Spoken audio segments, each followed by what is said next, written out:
Dans cette vidéo, vous apprendrez comment effectuer une analyse linéaire et superposer les résultats en fonction des combinaisons définies dans la vidéo précédente.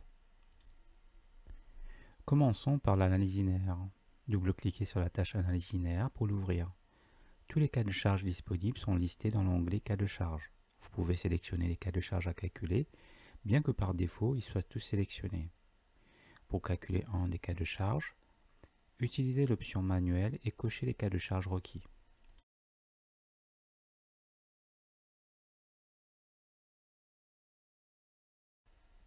L'onglet Groupe vous permet de sélectionner quelle partie de la structure sera active pour le calcul particulier. Exécutez le calcul en cliquant sur le bouton OK.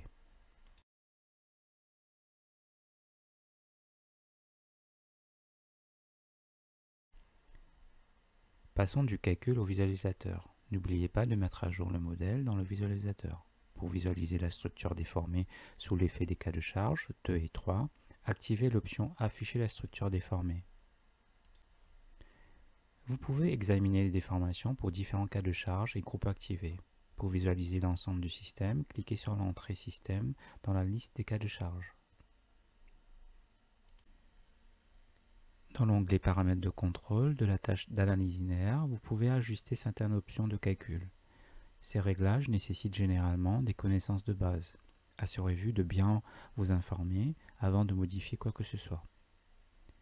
Vous pouvez trouver des informations supplémentaires sur l'analyse linéaire dans Aide, Manuel utilisateur, tous les manuels.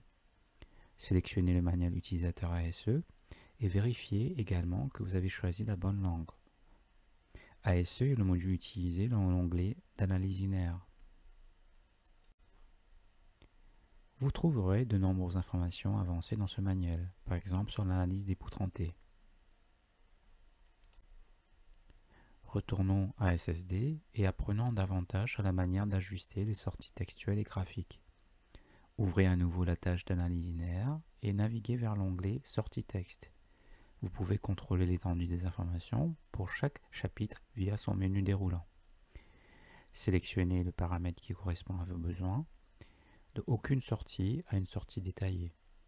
Dans la sortie graphique, vous pouvez choisir parmi une liste prédéfinie de graphiques standards. La vue définie par l'utilisateur vous permet d'aligner manuellement la structure avec la sortie graphique.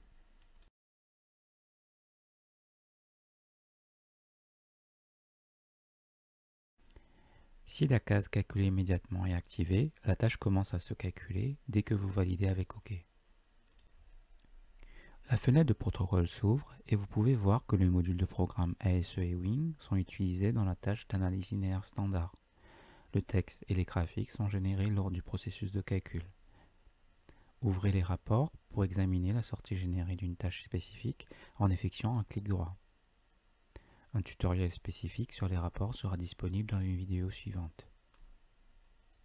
Vous pouvez accéder à la sortie texte dans l'onglet Résultats de la barre latérale Contenu. L'onglet Graphique contient uniquement les graphiques du rapport. Une fois que les cas de charge individuels sont calculés et que les résultats sont disponibles, il est temps de lancer le calcul des enveloppes. Ouvrons la tâche Superposition en double-cliquant dessus. Le programme affiche toutes les règles de combinaison que vous avez définies sur le côté gauche, ainsi que les résultats qu'il générera. Le numéro de règles de combinaison déjà défini apparaît ici. Vous pouvez ajouter de nouveaux types de résultats et ajuster ceux existants. Choisissez le type d'élément, le type de résultat et la nature du résultat. N'oubliez pas d'appliquer vos modifications. Calculez la tâche Superposition en cliquant sur OK. Les informations sont traitées et les résultats de conception sont générés.